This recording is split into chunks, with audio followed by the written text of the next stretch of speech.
Nous avons une nouvelle erreur maintenant, que nous n'avons pas de droit d'accès à la base de données. Nous allons donc nous rendre encore sur notre poste serveur et attribuer des droits à l'utilisateur Sage User 1. Je vous invite à regarder notre vidéo sur comment donner des droits, comment créer un utilisateur dans une base de données et lui affecter des droits. Le lien sera également mis en description. Donc, sur notre poste serveur, démarrons notre SQL Studio Management. Connectons à notre serveur de base de données.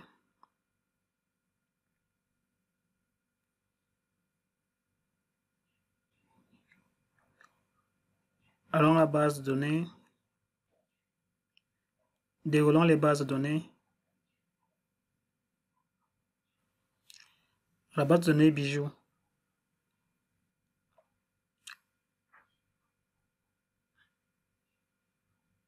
Allons à sécurité.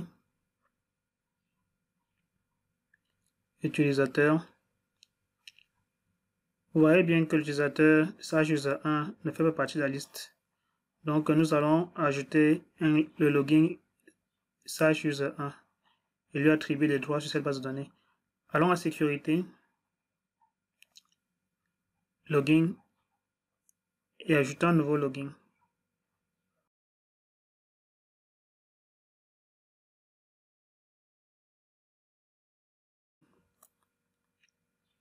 Dans la fenêtre qui est ouverte, cliquons sur Rechercher et saisissons Sage User 1.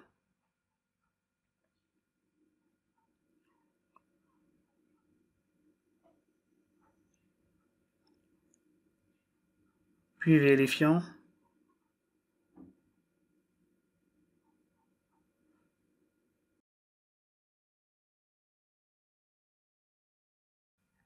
Confirmons. Allons à Role Server. Allons à User Mapping pour permettre à cet utilisateur d'accéder à la base de données Bijou. Cochons les bases de données dont il pourra avoir accès. Il appartient au groupe d'utilisateurs publics. Attribuons-lui également au groupe d'utilisateurs Sage User. Voilà, maintenant, nous avons Sage User dans les logins. Et quand nous revenons à notre base de données, à la base de données Bijou, il fait bien partie de la liste d'utilisateurs. Voilà, ceci est correct. Revenons dans notre poste client et vérifions si cet utilisateur peut accéder finalement à notre serveur de base de données.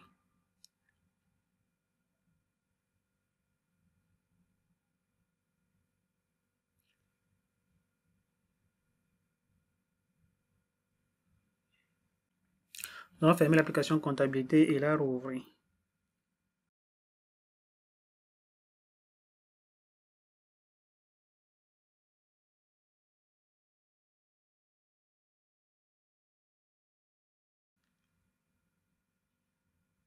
Voilà, nous avons maintenant accès.